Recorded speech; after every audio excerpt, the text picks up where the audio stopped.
The immortal Tai Zhenren narrates that for thousands of years, the spiritual energy of heaven and earth nurtured a mystical object called the Chaos Pearl, a crystalline sphere that greedily absorbed the essence of the sun and moon, growing impossibly powerful with each passing century. Tai Zhenren rides out of the clouds on the back of a flying pig, his rotund belly exposed, and his demeanor far too casual for such a dangerous mission. Shen Gongbao approaches from another direction, dressed entirely in black, his speech afflicted by a pronounced stutter, as he declares that the Chaos Pearl will not escape today. The pearl transforms into a massive blue giant, and punches Tai so hard he flies through the clouds. Shen Gongbao engages the creature in combat but is similarly overpowered, and whistling for his magical whisk, which flies through the air and binds the creature's arms, Tai taunts the restrained monster, daring it to hit him now. High above the battle, the primordial Lord of Heaven observes the struggle. With a casual gesture of his fingers, he transforms a cluster of stars into a massive bronze cauldron, revealing that the pearl has been refined and separated into two distinct spheres: a red spirit pearl containing pure celestial energy, and a blue demon orb pulsing with malevolent power. The lotus drifts toward Shen Gongbao, who reaches for it expectantly, but it passes him by and stops before Tai Zhenren. The primordial lord announces that he is entrusting this mission to Tai. Tai Zhenren celebrates his new responsibility by drinking heavily from a gourd of wine while riding his flying pig through the mountains. He forces his pig mount to drink with him. Li Jing kneels before the Buddha statue and prays earnestly, asking his wife to join him. She chomps angrily on an apple and snaps that they have been praying for 3 years without results, threatening to demolish the temple if she does not give birth soon. She hurls her apple to the ground in frustration. At that precise moment, Tai and his pig crash through the temple roof. As evening paints the sky in shades of orange and purple, the Li residence sits nestled among mountains, and villagers stream toward the estate carrying gifts. From a high pavilion overlooking the courtyard, Shen Gongbao watches the festivities with cold calculation. He extends his hand, and 2 yellow talismans fly from his fingertips, then mutters that perhaps just one small sip would be fine. He takes a massive gulp. He shakes the nearly empty jar and reasons that leaving just a little bit would be pointless. He reaches for the lotus containing the pearls but is suddenly thrown backward by an invisible force. Shen Gongbao watches from his pavilion perch, cursing that the primordial lord placed a protection spell. The midwife rushes out, crying that Lady Li cannot hold on much longer. Li Jing immediately begins pummeling Tai's belly with desperate force. Tai stumbles before the sacred flower and attempts to cast the unlocking spell, but a mystical Bagua diagram appears, and he cannot remember the password. Everyone stares in horror. Even Shen Gongbao, watching from above, is so shocked he bites down on the wooden railing. Tai slaps his forehead, blaming the alcohol for clouding his memory. The lotus suddenly opens, and both pearls float into the air. Tai laughs with relief, remembering that he could use fingerprint authentication if he forgot the password. The possessed midwife cackles that if they want the pearls so badly, she will return one of them. She hurls the demon orb at a stone tablet, where it shatters and transforms into mystical symbols. The symbols have already dispersed into the air, flying like arrows into the bedroom and directly into Lady Li's womb. A servant runs out of the bedroom carrying something wrapped in swaddling cloth, calling for Li Jing. The villagers crowd around as she reveals not a baby, but a pulsing sphere of flesh marked with the symbol of the demon orb. It transforms again, this time into a humanoid child wreathed in flames, but its eyes are pure white and vacant, devoid of consciousness. Tai throws his universe ring, chanting the activation spell. The golden hoop expands, forms a cage of light around the demonic child, then shrinks to lock around its neck. Tai raises his whisk to strike the killing blow, but Lady Li suddenly throws herself over the child, shielding it with her own body. A blind elderly man steps forward from the crowd, reminding Li Jing that Chentang Pass has defended against demons for generations, and that the people there cannot coexist with monsters. He vows to keep the boy confined within their estate forever, never allowing him to step outside, and promises that if his son ever causes harm, he will personally ensure justice is served, even at the cost of his own life. Tai sighs deeply and reveals another devastating truth. Even if they spare the child, it will not survive beyond 3 years. Li Jing catches his wife and holds her close, his jaw set with determination. He declares that he will find the primordial lord and beg him to lift the curse. Dark clouds churn above a violent ocean. Shen Gongbao dives beneath the waves, descending through the depths until he reaches a massive underwater cavern filled with volcanic heat. The Dragon King opens his eyes as Shen Gongbao approaches. Shen Gongbao reveals the spirit pearl in his palm. Shen Gongbao extends the spirit pearl toward it, and the two merge in a flash of light. Tai Zhenren and Li Jing ride the flying pig through the sky, soaring above the clouds until they reach an enormous tree growing impossibly high above the world. They land and kneel before the gate. Tai calls out respectfully, announcing that his disciple seeks an audience. Then a bizarre cloud with large eyes, a long nose and a white beard peeks around the gate, revealing that it was only joking. The cloud becomes excited, manifesting a table and tea set from its own vaporous body, eagerly inviting them to stay and chat. Li Jing reveals that someone has been cursed with the heavenly tribulation, and they seek to have it removed. A door falls flat, revealing Ne Zha lying on a damaged wall, his back to the viewer. His voice recites a crude poem about being trapped indoors with nothing to do, climbing walls and breaking things just to pass the time. She suggests they play shuttlecock together since today happens to be peaceful. Ne Zha's face lights up with genuine excitement. Ne Zha leaps into the air with supernatural agility, spinning and striking the shuttlecock with tremendous force. It rockets toward Lady Li like a cannonball. Lady Li pauses and turns back to address the Guardians. She reminds them that Tai Zhenren stationed them here to guard the barrier. The first Guardian insists that he protects the southern section of the barrier. And last time, Ne Zha definitely escaped through the north. Ne Zha slips through the gate during their scuffle, grabs their discarded weapons, uses them to pry open the barrier, and escapes into the outside world. A burly man screams that the demon has escaped again, and flees. The cry spreads like wildfire, and suddenly everyone is running. A San slams his hand on a broken table and declares they must fight back. One of the boys protests that they are no match for Ne Zha. The pot is connected to a rope that triggers a boulder to roll after him. He will run until he sees an opening to hide. The sequence replays with a San and his gang as the victims. They fall through the bridge, dodge the knives, run from the boulder. Lady Li hangs her head, admitting that perhaps this outcome was inevitable. They have done everything they could, and maybe this is simply Ne Zha's fate. She explains that despite her strict orders forbidding anyone in Chenteng Pass from mentioning the demon orb, the villagers still treat Ne Zha with hostility. Li Jing responds firmly. He refuses to let his son live and die as nothing more than a mindless brute. The steward carries a breakfast tray toward Ne Zha's room, and the barrier guardians part the barrier for him. They stand in bewildered silence until Ne Zha drops from the ceiling rafters behind them, smirking that no one has been born who can keep him contained. Ne Zha wanders through the courtyard and notices an enormous painted scroll floating in the air, its surface shimmering with otherworldly light. Ne Zha tumbles through the air and lands in a fantastical jungle, growing atop giant lotus flowers. Dozens of similar lotus platforms stretching into the distance as far as the eye can see.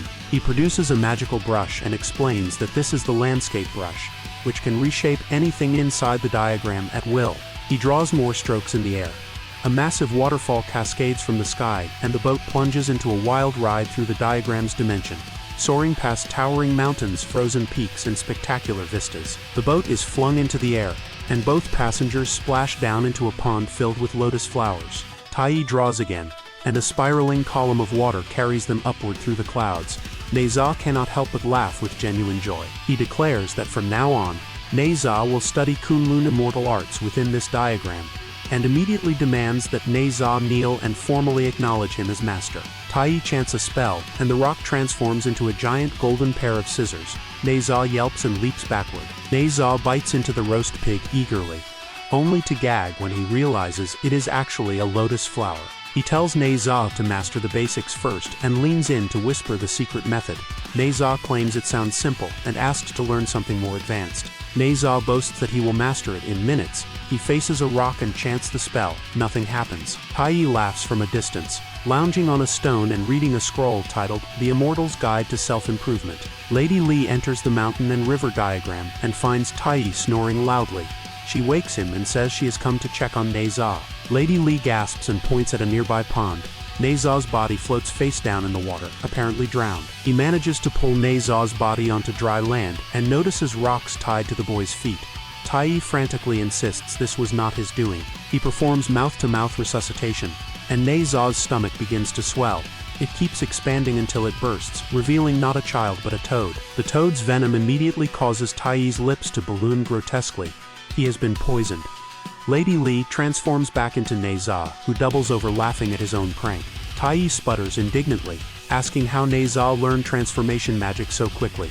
Ne Zha shrugs and says he just practiced until it clicked. Tai performs an elaborate series of hand gestures while chanting an incantation, but only produces a tiny wisp of smoke. Tai explains that the toad venom has paralyzed his tongue, preventing proper pronunciation. He mentions that he keeps antidote pills in his pants. Ne Zha agrees and opens Tai's robe, discovering a treasure trove of magical items stored within. He pulls out a mop-like object and asks what it is. Ne Zha immediately touches the mechanism. The spear erupts with flame directly into Tai's pants. The immortal rolls across the ground screaming in agony. Li Jing and Lady Li rush over, asking what trouble Ne Zha has caused now. Li Jing helps extinguish the flames and asks if Tai is alright. He turns to Ne Zha and formally invites him to become his disciple, promising to teach him immortal arts so he can slay demons and protect the innocent. Tai explains that only the landscape brush can open a door out of the diagram. Ne Zha snatches the brush, proclaiming that no one can imprison him, and draws an exit. Waves lap against the shore of a peaceful fishing village, as villagers go about their work, mending nets and unloading catches. In a courtyard, a small dog barks at a puddle that should not be there. The water rises and transforms into a hideous sea demon with bulging eyes and sharp teeth. It grabs the dog and announces that it has grown tired of seafood and needs variety for proper nutrition. Ne Zha charges forward without preamble, slamming into the demon and sending it crashing through a wall.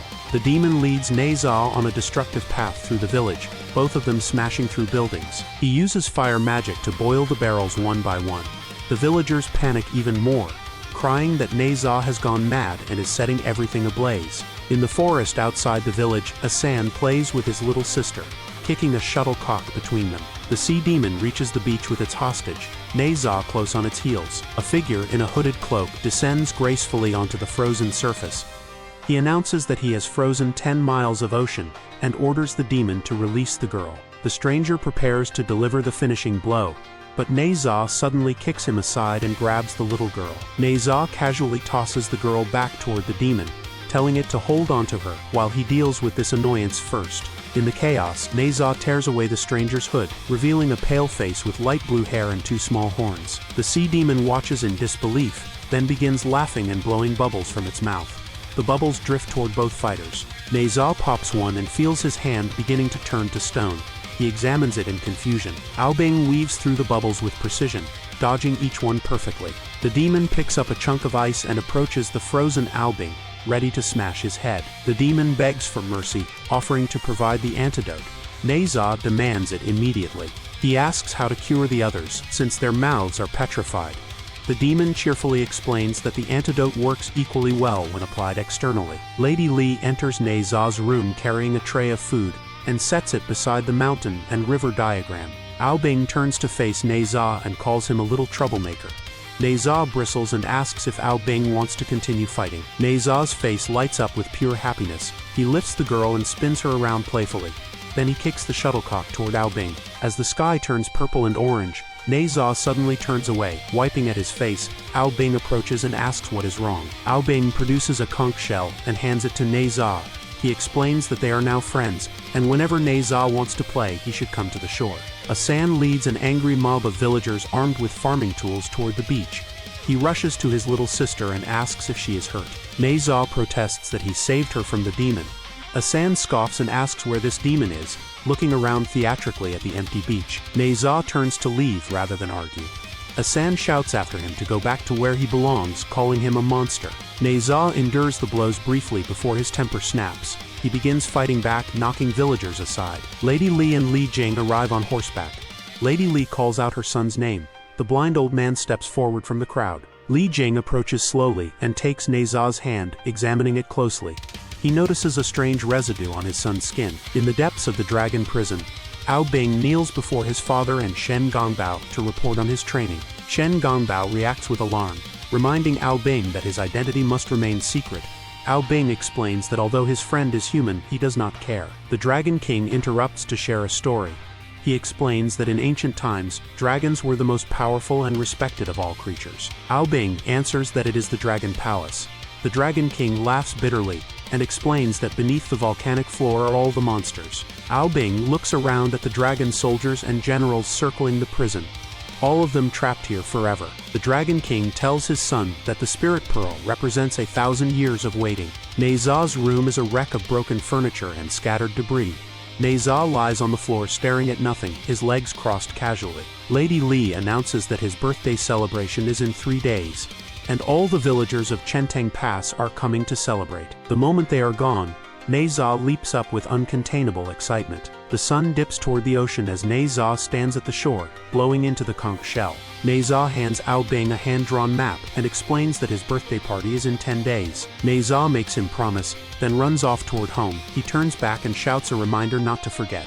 The great white dragon painfully tears a scale from his own body and throws it toward Ao Bing. The scales swirl through the water and assemble around Ao Bing, forming an intricate suit of armor that covers his entire body. The Li residence has been transformed with red banners and decorations. An elevated stage dominates the courtyard, where rows of tables are arranged for the feast. In a hidden chamber, the captured Night Stalker demon is contained within a barrier, guarded by the 2 barrier beasts. Ne Zha stands before a mirror, trying on different outfits and settling on one with a dramatic cape. Shen Gongbao stutters through his introduction as Shen Gong Gong. Ne Zha asked what Shen Gong Gong wants. Ne Zha emerges from the building, his face unreadable. He walks slowly through the crowd of villagers, none of whom meet his eyes. Tai Yi announces cheerfully that today is his disciple's birthday and presents him with gifts.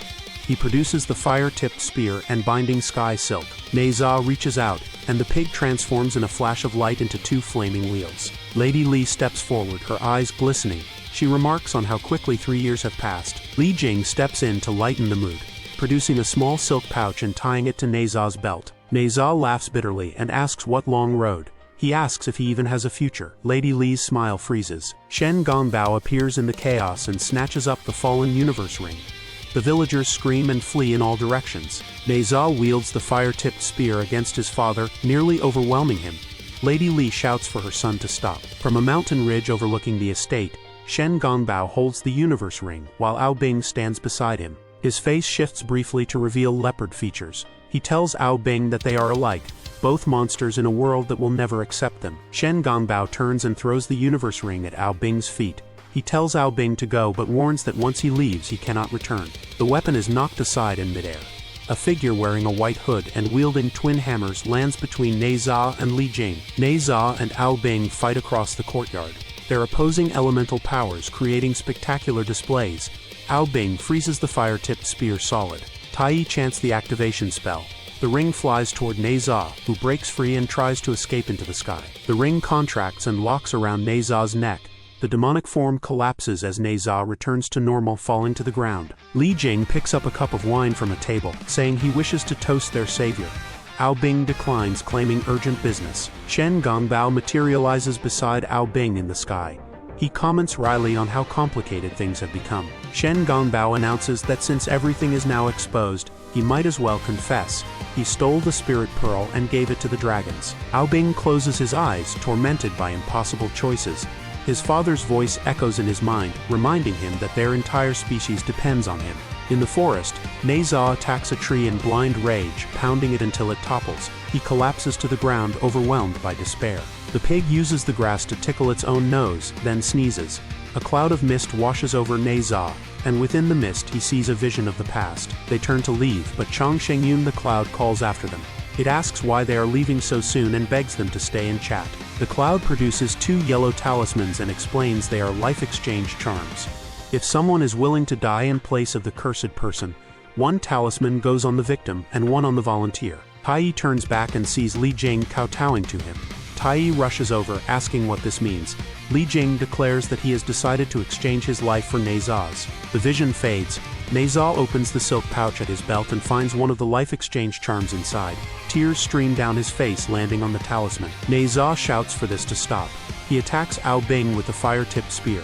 Ao Bing retaliates with water dragons conjured from his hammers. The ring expands from his neck and relocates to his wrists as bracelets. His body transforms into the demonic form, but this time his eyes remain focused and aware. He catches the falling ice mass with his bare hands, straining against its impossible weight. Ao Bing presses down from above. In desperation, Tai Yi pulls out the mountain and river diagram and uses it as a shield. Shen Gongbao is stunned that their master gave Tai even this treasure. Shen Gongbao dodges gracefully, waiting for an opening, then strikes Tai and sends him tumbling into the mist he pursues. Ne Zha, still disguised as Shen Gongbao, runs up and joins the fight against the real Shen Gongbao. He shouts encouragement, calling Ao Bing his good disciple. Tai throws the diagram trying to capture Ao Bing. Shen Gongbao grabs Ao Bing's ankle to pull him away. The diagram sucks Shen Gongbao in instead. All four lunge for the brush. It goes flying during the struggle. The two master-student pairs chase it through the air, grabbing and losing it repeatedly. They crash together, and the momentum carries them into a freezing sphere of ice that encases all four. They land on the ground as one frozen ball with the brush lying just out of reach. Shen Gongbao's head sticks out of the ice. He blows as hard as he can, rotating the ball so Ao Bing's hand comes closer to the brush. Tai counters by using his protruding rear end to produce flatulence, rotating the ball the opposite direction. He tells Ne Zha he is creating an opportunity. Shen Gongbao vows to outlast Tai. Boasting of unlimited reserves, he inhales deeply to blow again, but accidentally breathes in Tai's fumes. He immediately passes out from the stench. He grabs it and declares success. But using it while frozen is impossible. His wild strokes tear a gash in the ground. Everyone falls into a chasm. Inside, the ice ball rolls toward a pool of magma. At the last moment, Ne Zha draws an exit portal. All four combatants burst out of the mountain and river diagram, the ice shattering. Ne Zha and Shen Gongbao immediately resume fighting. Li Jing and Lady Li attack Ao Bing, but he disarms them easily. Ao Bing raises his hammers to crush Ne Zha's parents. Ne Zha abandons his fight with Shen Gongbao and throws himself in front of the blow, taking the full impact. He crashes to the ground, badly injured. Li Jing and Lady Li rush to hold their son. Meanwhile, Shen Gongbao advances with his weapon raised. Tai blocks him with the whisk. Ao Bing transforms into his true dragon form, a magnificent white serpent, and soars into the sky. He reaches the frozen mass above and smashes it, sending countless ice boulders plummeting toward the town below. Ne Zha sees the destruction raining down. His eyes fill with determination. He chants the incantation not to fully release the universe ring, but to partially unlock it. The ring expands from his neck and relocates to his wrists as bracelets. His body transforms into the demonic form, but this time his eyes remain focused and aware. He rockets into the sky. He catches the falling ice mass with his bare hands, straining against its impossible weight. Ao Bing presses down from above. Ne Zha's muscles scream with effort, but the ice continues descending. Ao Bing tells him to stop struggling. As the demon orb, this is his inescapable fate. Ne Zha screams his defiance. He declares that fate can go to hell. Whether he becomes a demon or an immortal is for him alone to decide. Fire explodes outward from Ne Zha's body. The ice mass evaporates entirely. The binding sky silk wraps around the dragon's body. Ne Zha holds the fire-tipped spear at Ao Bing's throat. Below, in Chentang Pass, rain begins falling. Villagers emerge from hiding to see fish flopping on the ground alongside the raindrops. Ao Bing returns to human form, still bound by the silk. Ne Zha stands behind him. Ao Bing asks why Ne Zha did not finish him. Ne Zha says that he already declared Ao Bing his only friend. He releases his hold. The sky darkens as thunder rumbles overhead. Ne Zha looks up and realizes his time has come. He tells Ao Bing to leave. Ne Zha turns away and descends toward his home. He lands in the courtyard. Li Jing and Lady Li run toward him. Ne Zha raises his hand, and the binding sky silk wraps around his parents, preventing them from following. Lady Li demands to know what he is doing. Ne Zha's expression crumbles. He removes the protection pouch from his belt and takes out the life exchange charm. He tears it in half. He says that his own fate is his own to bear. He will not drag anyone else down. Li Jing shouts desperately, begging Ne Zha not to do this. Ne Zha smiles sadly, saying it is not such a big deal. 3 years was short, but he was happy. His only regret is never properly playing shuttlecock with his mother. Lady Li weeps openly. Ne Zha says that today is his birthday celebration, so crying is forbidden. His own tears spill over. He turns away quickly, embarrassed, and mutters about how embarrassing this is. He faces his parents again and thanks them for everything. He drops to his knees and kowtows 3 times, pressing his forehead to the ground. As he rises, his body begins crackling with lightning. The heavenly tribulation has begun. He floats upward, electricity arcing across his form. In the sky, divine lightning gathers into a vortex. Ne Zha reaches the center and screams in agony as the bolts strike him repeatedly. Ao Bing appears, flying into the storm. Ne Zha gasps his name in surprise. Above, Ao Bing removes the 10,000 dragon armor and flings it outward. The scales weave together into a dome that partially shields both of them from the lightning. In the courtyard, Taiyi and Shen Gongbao are still locked in combat. Shen Gongbao sees what his student is doing and screams that Ao Bing has lost his mind. It is over. Everything is ruined. Ne Zha asks why Ao Bing is throwing his life away. Ao Bing responds that he is not stupid. No one forced him to befriend Ne Zha. Ne Zha laughs despite the pain. He extends his hand toward Ao Bing. Ao Bing reaches out and clasps it. The demon orb and spirit pearl, reunited, begin to resonate. Power flows between them. Together, they absorb the lightning strikes and push back against the heavenly judgment. In the courtyard, Taiyi watches in amazement. He realizes that the Chaos Pearl originally had the ability to devour celestial and demonic energy alike. When the two halves merge, that power returns. Above, the storm intensifies. A dragon-shaped formation of clouds materializes, its mouth opening to release a concentrated sphere of divine energy. Ao Bing screams that if they cannot swallow it, they should return it. Ne Zha cries out that he cannot hold on. The lightning overwhelms them. A blinding explosion engulfs both figures. In the sky, Taiyi produces the 7-star lotus, his most sacred treasure. He hurls it into the heart of the devastation, shouting for it to open. In Chentang Pass, the clouds slowly part. Villagers crawl out of rubble and debris. A massive crater dominates the center of town where the Li residence once stood. Her hands brush against something. She clears away the debris to reveal a lotus flower. She lifts it gently, and the petals fall open. Taiyi's voice corrects him. Actually, they are both dead. The immortal pulls himself out of a pile of wreckage, his face covered in soot and his body aged considerably. He explains that the lotus could not preserve their physical bodies but managed to protect their spirits. The villagers of Chentang Pass slowly gather at the crater's edge. One by one, they drop to their knees, bowing toward Ne Zha. Taiyi watches the scene with watery eyes. He wipes his face and addresses an unseen audience. He admits that if asked whether people can truly change their destinies, he honestly does not know. Ne Zha's translucent form floats above the lotus, his expression resolute and unbroken. A small smile crosses his face as he looks at the people who once feared him, now kneeling in gratitude and respect.